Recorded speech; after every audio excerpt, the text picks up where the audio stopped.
Hello and welcome to Reach Live. It's how is it November already?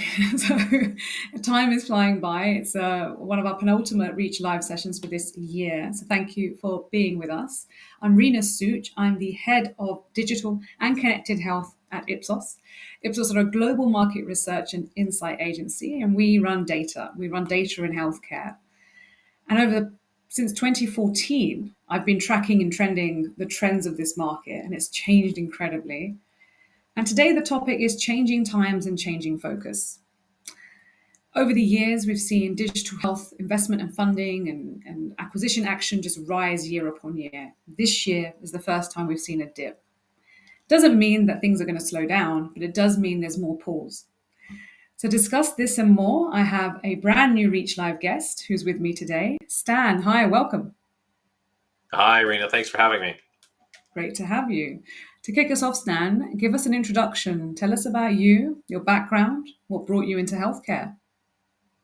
I appreciate that. And, the background I have is I'm the director of the digital health program at Columbia Business School that offers numerous different courses in healthcare, digital health, healthcare transformation, digital transformation in healthcare, and have been doing that for about 5 years. It's really the more sophisticated digital health training program out there, certification wise, and one of the top MBA programs globally, and one of the top healthcare MBA programs globally as well. And have been working very hard over the last 30 years and teaching and research around the efficacy of digital technologies in healthcare and medicine. And that work has included things like doing studies in Africa, Asia, Latin America, Europe, and certainly North America, and have been involved in hundreds of these studies, leading them as a principal investigator, and then also teaching as well. I've been teaching at Columbia since 1996 and have been a visiting professor at the Indian Institute of Technology in New Delhi, India since 2006. So I'm really glad to be here and excited to share whatever knowledge I have with you and your audience. Great to have you. It's quite a CV. So, what led Columbia to start this program 5 years ago? It was the recognition that digital health was an emerging and growing field, and the demand from its executives and its graduate students that there was a need for more understanding about how digital could be used in healthcare and medicine and life sciences. And so, really, that kicked it off, working with the executive education team in the dean's office. And then the pandemic exploded and really brought the need for digital transformation for organizations, life science companies, et cetera, national health systems to the front of the front page of all headlines around the world. And so patient care, patient research, and the need to be able to deliver healthcare virtually and digitally became not something that was nice to have, but something that was urgently needed in order to maintain the healthcare standards that we'd established over the previous 100 years. And so it really did see a massive extrapolation. And I think you mentioned it already starting. We saw the funding levels rising with that as well. And so that's why one of the programs we have at Columbia is around investment and financing digital health startups. And it's been a very popular program, and it's something that now, as you mentioned earlier, with the funding sources changing, those dynamics are changing, and so is what we're seeing in the ecosystem. Hmm. And what kind of profile of individuals are you seeing signing up to do this course? It's an MBA, right? Is it dead? Is it a section? Is it a module within? Or I mean, give me a bit more of a sense of what are your profile of your individuals that join.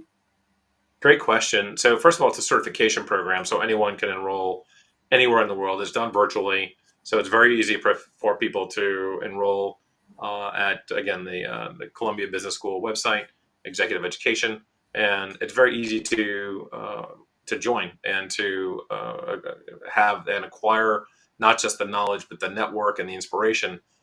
Being able to attend all of these different certifications online and live online, which is nice because it's a real time interaction. Hmm. But yet, if you're not near New York City, it's very easy to attend and engage in these with these executives all over the world. And to answer your question around who is attending and who's enrolling, We have board members from Kaiser Healthcare in the United States to people who are working with the World Bank in Africa, Asia, Latin America, to executives in Europe and North America, Latin America, Asia, Africa. It really is a nice mix. A lot of folks coming in from the Middle East and South Asia as well. They're offered from 11 a.m. to 2 p.m. Eastern, Tuesday, Wednesdays, and Thursdays. So it allows folks almost all over the world to attend because it's somewhat within their realm. I have to say it's really impressive to see executives from Dubai and New Delhi and Mumbai joining in when it's 11 p.m. their time. So there are some executives are very committed to these programs, and it's nice to see their engagement and their feedback is incredible, and it really does help inspire the executives that are all over the world that are attending these. From your perspective and from what you've seen, how the digital health space is changing, what have been some of the things that you've kind of learnt along as the curriculum's been built, as the course is being built? What's been your kind of key learnings over this time so far in digital health? Well, it's really quite interesting because we're doing a lot of research at Columbia as well. So whether it's folks who are working at the School of Business in so many different areas, operations research and artificial intelligence and machine learning and medical economics and the economics of medical technology innovation, we have some of the leading researchers and publishers and authors of works that are coming out in digital health and coming out in healthcare to start with. And then when you look at other parts of Columbia University, whether it's the School of Engineering or whether it's the Department of Biomedical Informatics and the medical school and the nursing school, you see this nice convergence of scholarship occurring across platform as the university has over 60,000 faculty, staff, students, researchers, administrators, etc. So it's a massive community with 5 campuses from Broadway, Morningside Heights to Manhattanville to Washington Heights to the very northern tip of Manhattan and where the athletic fields are and some of the other medical centers are, all the way up into the Earth Institute in Rockland County. So this community is dedicated toward the greater good, dedicated toward improving healthcare, medicine, life sciences through digital. The changes have been extraordinary. We've seen in the course of roughly 3 years of pandemic, about 10 to 15 years of accelerated change of digital transformation in healthcare and life sciences.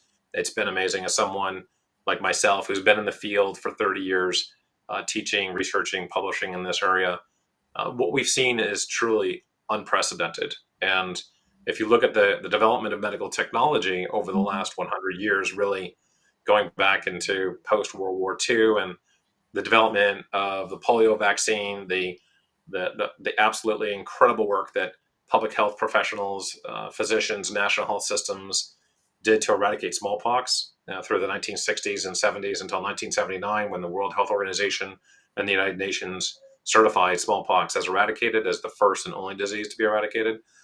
The development of medical technology, and certainly digital as an adjunct of one of those components of medical technology, has been extraordinary in the last 3 years. I mean, not to mention the most important piece, which is having many vaccines available and developed in such a short period of time, less than a year, but also the actual uh, supply chain efforts to deliver those vaccines and implement those vaccines across the world to billions of patients. That's stunning from a medical technology perspective.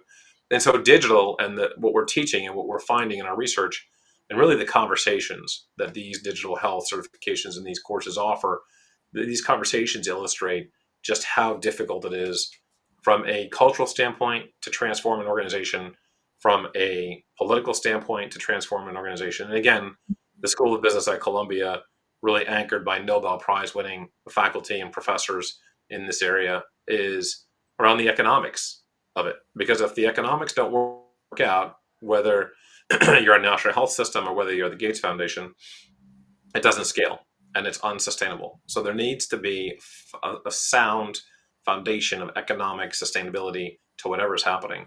And so digital is undergoing these growth pains as much as everything else. And so it's really been these changes in remote patient monitoring, in artificial intelligence, in virtual machines, digital therapeutics, decentralized clinical trials, electronic health records, telemedicine. So there have been several vectors within what I usually measure digital health in 12 different vectors.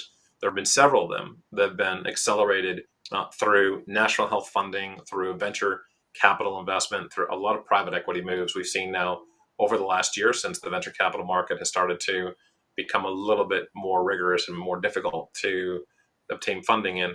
And so we've seen now the massive changes taking place in those areas, and the massive adoption that's been needed to actually acquire those technologies and then implement them with patient populations. And now, with the pandemic subsiding, by no means over, but certainly in an endemic stage, we're now seeing, the tree bent as the winds of the pandemic hit the healthcare system, and the tree Mm. bent and it went far over to the digital side, and now it's now come back more to central line to where it was in 2019, although not completely. But the need for a virtual infrastructure and the economic benefit to that, and the overall benefit to that, to improve patient outcomes has been demonstrated. And so we're seeing now this national infrastructure, international infrastructure, and what Glenn Tolman of Transparent Healthcare has mentioned in one of my classes. Glenn and his partner Lee Shapiro had started Livongo in 2013 and sold it to Teladoc in 2021, and for 18.5 billion dollars, the biggest multiple, I guess it's the second biggest multiple of any Silicon Valley company sold ever. And what he said after again taking his funding from that and starting Transparent, uh, which is really a digital healthcare company to provide healthcare to patients in the U.S. using largely virtual and other technologies, is that we are building now, right now, the United States is building a digital infrastructure for healthcare that will take about 10 years to complete. And so we're just seeing the beginning of that. And so think about managed care in the United States in 1990, it was almost non existent. By 1999, by 2000, managed care was almost the only healthcare that could be that you could find as a patient in the United States. We're seeing similar adoption rates occur in digital, so that by 2033, we're anticipating that the majority of healthcare transactions will be completed virtually, and you will use digital technologies to do that. And so we're anticipating, because of the economic benefits, the improved customer service benefits, that this digital transformation, it's a revolution in the sense of a 10 or 20-year process that really did start with the dot-com phase, and it's taken a lot longer than people had expected. But the pandemic has infused so much funding now and reset expectations with patients that it has changed. And the courses and the certifications that we offer at Columbia Business School reflect that, and that's a big part of what we're seeing the demand for as well in the ecosystem. That was like so much insight in such a short period of time, and such clarity. So thank you. I mean, I had questions around the prediction of when it will happen, and you've really given it a 10-year estimate based on really sensible commentary, really, because you're right. I love the analogy of the tree bending and now coming back, but us knowing that we have to go back, we have to find a better way, not just be forced, but find a better way to maintain this. Who are going to be the critical influencers of that? Business want it, individuals want this to happen. Like you say, the consumer, the patient is being empowered and seeing, oh, I can do things like that. Wow. Therefore, they're wanting for it. Healthcare professionals that we survey often say, I'm too overwhelmed. Like, just give me a minute to breathe. I don't know what this new thing is, but I haven't got time to even understand it. And then you have implementation, all that. So, talk to me a little bit about who will be the levers of change here. Who are we going to influence to make it happen? Well, certainly the patients are the most important, and they drive the change in the system. And the term patient centric and patient centricity is so important to understand, and that they are going to lead the charge. Their expectations have been reset. So patients now are subscribing to services. They're paying monthly subscription fees. We're now living in a subscription society. So whether it's your groceries or whether it's your Netflix or whether it's something else, you're subscribing to things. Your Apple Music. It's an incredible society now where we subscribe to things that we really do need the most, and that's the number one thing. Is that patients now, not all the patients, by the way, to be empathetic, it's clear that we have to understand that there are a lot of patients who are not, either they don't have access to the digital technologies or they don't have the socio-technical background to access the digital technologies. So Digital is not for everybody, but what we are seeing is it's now in demand more than it's ever been. So patients will drive this change. And physicians and providers, nurses, physical therapists, speech therapists, occupational therapists, they're going to be the folks that are going to support that. They have seen now what digital can do and what it can't do, by the way. So we have to keep in mind, again, being empathetic. And again, I've been at Columbia Medical Center since 1996. I can tell you that clinicians in general around the world don't really appreciate having to type in patient notes.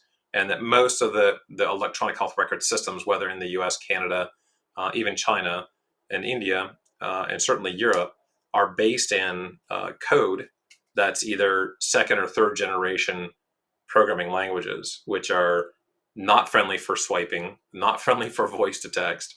And so there's a massive amount of disruption awaiting the electronic health record system around the world because these systems are just incapable of being able to adapt to a much friendlier user interface. And so physicians and clinicians are still using these technologies as much as they can to help provide the best service possible and to help ensure consistent notes and consistent charting across medical records, lab records, prescription records, and radiological records. So that is happening, and they're another key element to supporting this. But keep in mind, this is very important, Rena. These folks have been substantially stressed during the pandemic. So there's not very many people that can say they go to work every day and their lives are being threatened. So that by going to work and potentially catching a fatal virus, um, that's very unusual, and we've not ever seen that before in the physician community, at least not for over 100 years in the Spanish flu pandemic from 1919. So physicians now are heavily stressed. There's a staffing shortage for physicians and clinicians around the world. And so there's a need there, but they will still support as much as they can these new technologies. As stressed as they are already doing that. And we're seeing that just the research that I do at Columbia, our partners, we have research partners all over the world, but even, particularly places like Downstate Medical Center and Downstate Medical School in Brooklyn, New York. We see a lot of these physicians, even though they're working 60, 70, 80 hours a week, their nurses, their clinical staff, they are willing to try new technologies and they want to find something that can make the entire patient process better and improved outcomes, reduced friction, et cetera. So that's the other element, providers. And then the third element are the payers. And this is very important. And if you have a chance to really think about why did managed care move from roughly 2% of American healthcare in 1990 to roughly 95% of American healthcare reimbursement and infrastructure in 2000, it was the payers. So the governmental health systems, the large employers, self-insured employers particularly, saw that there were new ways to provide healthcare services, healthcare delivery that were more efficient economically. And they didn't just walk to that model, they ran to it. And so as we see these new models develop that are using digital underpinnings and virtual underpinnings, we're going to see a substantial number of payers moving to that model. Again, like I said earlier, especially if you listen to anything that Glenn Tolman has talked about or read any of his books and his articles, you'll see he really understands this. He gets this from an ecosystem level, and he's done this before. He's on his fourth unicorn. Glenn started companies going back to the late 1980s and been able to bring tremendous value to the healthcare system around the U.S. And so I think we're seeing that now.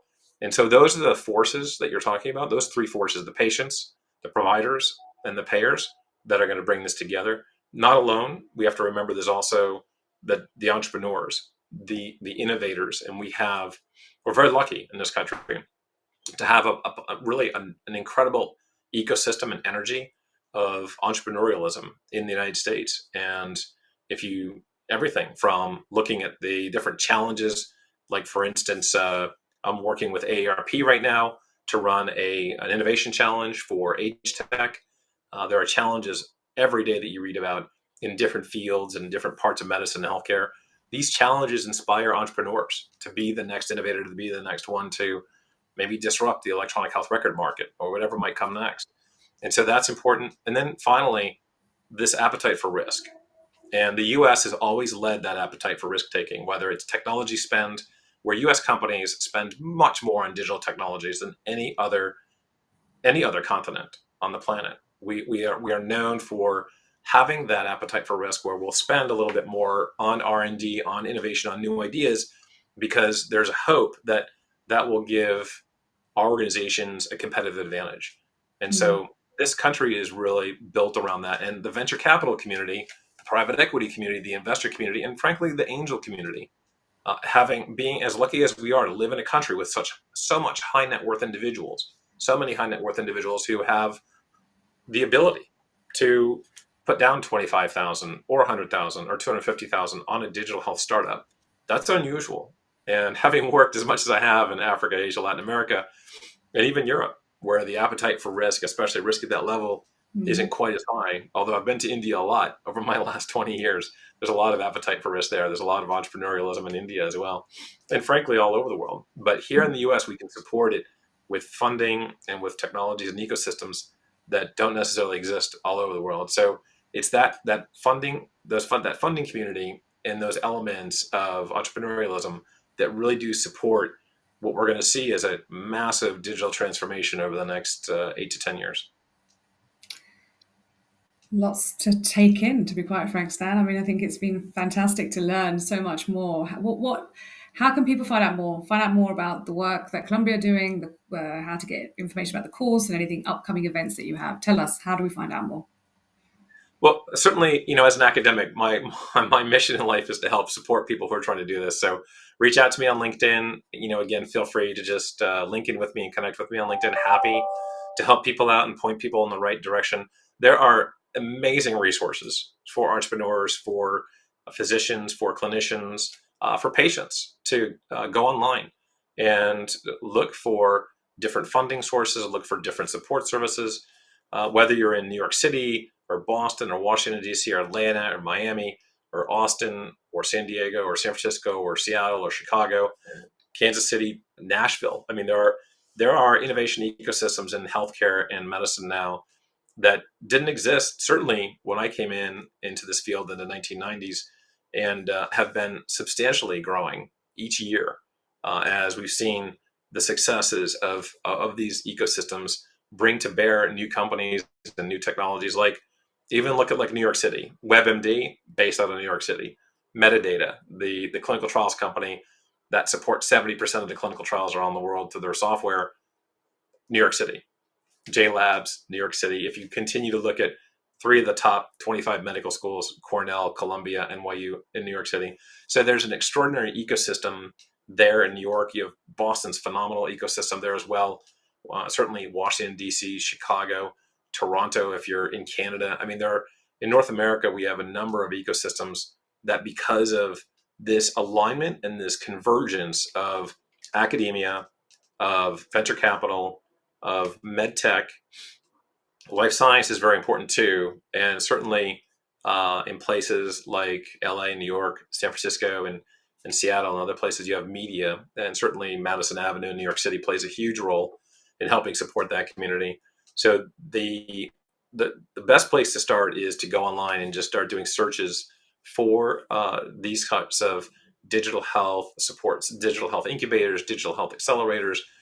Just put in digital health in your local area to see what resources are in that area, and use Google Maps, use Google videos and Google Images. You'll find that using not just straight web search, but a number of other of the search tools that sit in Google, you can find a lot of that. And I would even recommend just tagging whatever you're tagging on Google with and putting LinkedIn at the end of it. A lot of times you can go into LinkedIn and see enormous amounts of resources sitting locally right nearby you, and use whatever kinds of social media that you like to use, whether it's Twitter, Facebook, LinkedIn, Instagram, and try to connect with people that way. The ability to connect virtually is much better than it's ever been before as well. Absolutely. Well, you heard from Stan. Get with him on LinkedIn, ask him any questions you have. Check out the program at Columbia. And thank you so much. Thank you for spending your time with us, for sharing your insights. That 10-year piece is staying with me. It makes so much sense that the infrastructure that we've built and how much our expectations have changed means we are leaning towards a really new way of delivery of healthcare. But it's not going to happen overnight, and everyone has to play a role. And let's hope those listening will play a significant role in that too. So thank you so much, Stan. Everyone else, thank you for joining Reach Live. Don't forget to subscribe the YouTube channel, join everyone on LinkedIn as well, and keep engaged with us in the content that was shared. Thank you.